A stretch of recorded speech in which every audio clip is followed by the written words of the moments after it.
Hello, প্রিয় শিক্ষার্থীবৃন্দ। আজকে আমরা স্যালারি শিট এর কাজ শিখব। তো স্যালারি শিট মূলত বেতন শিট। তো এই বেতনের ক্ষেত্রে ২ টা খাত থাকে। একটা হচ্ছে বেতনের খাতে জমা হয়, আরেকটা হচ্ছে বেতন থেকে কর্তন যায়। এটা ভবিষ্যতের জন্য এবং বিভিন্ন তহবিলে জমা রাখার জন্য বা সরকারকে ট্যাক্স দেওয়ার জন্য এটা জমা থাকে। তো তাহলে আমরা শুরু করতে পারি। মাইক্রোসফট এক্সেলে স্যালারি শিট। এই স্যালারি শিটটা তৈরি করার জন্য আমি প্রথমেই একটা টেবিল তৈরি করে নিয়েছি। টেবিলটা আমরা দেখতে পাচ্ছি ইতিমধ্যে। Name, basic, house rent, medical, convince, education allowance, total salary. তো এইগুলা চলে আসবে সব টোটাল স্যালারির আওতায়। অর্থাৎ এগুলোর যোগফল টোটাল স্যালারিতে আসবে।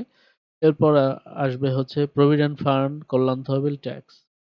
এই ৩ টা কর্তন যাবে। এটা চলে আসবে ডিডাকশনে। সর্বশেষ আমরা যেটা আ প্রকৃত বেতনটা হাতে পাবো সেটা চলে আসছে নেট স্যালারিতে। তো এখন আমরা এখানে হাউস রেন্ট এর সূত্রটা লিখব। যদিও আমি করে রাখছি দেখার জন্য। তো তাহলে শুরু করা যাক। এখানে দেওয়া আছে equal to if first bracket D5 less than ৩০,০০০। এটার অর্থ হচ্ছে যদি বেসিক ৩০,০০০ এর কম হয় তাহলে বেসিকের সাথে গুণ হবে 50%। এরপর বাদবাকি যাদের বেসিক ৩০,০০০ এর সমান বা ঊর্ধ্বে তাদের জন্য আ বাড়ি ভাড়া আসবে বেসিকের 45%। তো তাহলে এটা আমরা আবার ১ম থেকে লিখে ফেলি। আচ্ছা, সমান চিহ্ন এরপর if first bracket basic less than ৩০,০০০ কমা যদি বেসিক ৩০,০০০ এর কম হয় তাহলে বেসিকের সাথে গুণ হবে 50%, অর্থাৎ বাড়ি ভাড়া সে অর্ধেক পাবে, বেসিকের অর্ধেক, কমা বাদবাকি যাদের বেতন বেশি ৩০,০০০ এর সমান বা ঊর্ধ্বে তাদের বেসিকের সাথে গুণ দিতে হবে ৪৫%। এবার আমরা ব্র্যাকেটটা শেষ করব, এন্টার দিব। রেজাল্ট চলে আসছে। আমরা এটা ফিল কমান্ডের মাধ্যমে ধরে টান দেই, পেয়ে যাব। যদি আমরা এর ইয়েটা দেখতে চাই, সূত্রটা দেখতে চাই, ডাবল ক্লিক করে আমরা সূত্রটা দেখতে পাই। তো যাই হোক, আমরা এরপরে মেডিকেলটা দেখব। সবার জন্য বরাদ্দ ৳১৫০০ লিখে দেয়া হইছে। এটা আমরা ধরে টান দিলাম, চলে আসছে। কনভেন্স, কনভেন্স ধরে নিলাম সবার জন্য ৳৫০০ দেয়া হলো। এডুকেশন অ্যালাউন্স, শিক্ষা ভাতা একজন ছেলের জন্য বা মেয়ের জন্য, শিক্ষার্থীর জন্য ৳৫০০, ২ জনের জন্য ৳১,০০০। তো এখানে সে ৳১,০০০ এটা আমরা ধরে টান দিলাম, চলে আসছে। টোটাল স্যালারিটা, টোটাল স্যালারিটা হচ্ছে সমান চিহ্ন সাম ফার্স্ট ব্র্যাকেট এরপর বেসিক থেকে আমরা এডুকেশন অ্যালাউন্স পর্যন্ত সিলেক্ট করলাম। ব্র্যাকেট শেষ, এরপর এন্টার। তাহলে টোটাল স্যালারিটাও আমাদের চলে আসলো। এবার আসবে প্রভিডেন্ট ফান্ড। প্রভিডেন্ট ফান্ডে জমা রাখা হবে মোট বেতনের ১৫%। যদিও করা আছে আমি বাদ দিয়ে দিলাম। আবার নতুন করে শুরু করি, সমান চিহ্ন বেসিক গুণ ১৫%।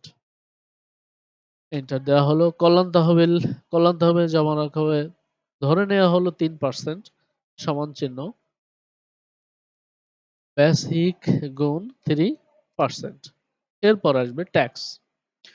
ট্যাক্সটা হচ্ছে সূত্রটা ১ম এ আমরা দেখে নেই যে যদি ৳২০,০০০ কম কারো বেতন হয় সেক্ষেত্রে সে দিবে 0%, কারো বেতন ২০,০০০ থেকে শুরু করে ৩০,০০০ পর্যন্ত হয় তাহলে ৫%, বাদবাকি সব ১০%।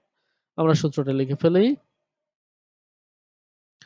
সমান চিহ্ন if first bracket basic less than ২০,০০০।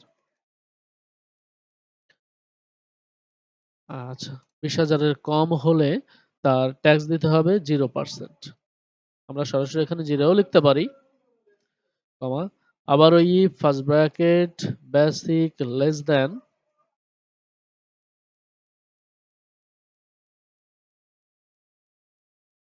৩০,০০০। যদি কারোর বেতন ৩০,০০০ এর কম হয় তাহলে সে ট্যাক্স দিবে। অর্থাৎ 20,000 থেকে শুরু করে 30,000 এর আগ পর্যন্ত তার ট্যাক্স দিতে হবে বেসিক এর সাথে গুণ দিয়ে 5%, কমা এরপর সর্বশেষ যেটা অর্থাৎ 30,000 এর সমান বা তদূর্ধ্ব হলে এখানে ট্যাক্স দিতে হবে 10%। তদূর্ধ্ব বলতে 78,000 পর্যন্ত। আমরা তাহলে বেসিক গুণ 10%। আহ, বলে রাখা ভালো যে সর্বশেষ সূত্রটা শুধু ফলাফল বসালেই চলে। এবার আমরা সেজন্য এখানে D5 গুণ 10 দেওয়া হলো, ব্র্যাকেটটা শেষ করব। এবার আমরা এন্টার দিয়ে দিলে রেজাল্টটা পেয়ে যাচ্ছি। ট্যাক্স। তাহলে মোট কর্তন হচ্ছে এই তিনটা যোগফল। আমরা ইতিমধ্যেই জেনে গেছি যে কিভাবে যোগফল বের করতে হয়। তারপরও আমরা এখানে যেমন সামের মাধ্যমে করছিলাম এখানেও সেভাবে করা যায়, অথবা অটো সামের হেল্প নিতে পারি আমরা। এর জন্য অটো সামে ক্লিক করা হলো। এরপর নিট স্যালারিটা আসছে, টোটাল স্যালারি থেকে ডিডাকশন বাদ দিলে যেটা আসে আমরা দেখে নেই। সমান চিহ্ন total salary minus deduction, enter. তাহলে আমরা এখন টোটাল স্যালারি শিটের সবগুলো ফর্মুলা পেয়ে গেছি। এখন এগুলো আমরা ফিল কমান্ডের মধ্যে ধরে টান দিলে রেজাল্টটা একে একে আসতে থাকবে, আমরা এখানে পেয়ে যাব। তো আমরা আহ, এই যে স্যালারি শিটের কাজটি করা হলো, আমাদের একটু প্র্যাকটিস করতে হবে এবং প্রয়োজনে আপনারা এই স্যালারি শিটটা কয়েকবার করে দেখবেন, তাহলে আপনাদের মোটামুটি ক্লিয়ার হয়ে যাবে। সর্বশেষ বলে রাখি যে প্রত্যেকটা প্রতিষ্ঠান তার নিজস্ব ফর্মুলায় স্যালারি শিট তৈরি করে থাকে।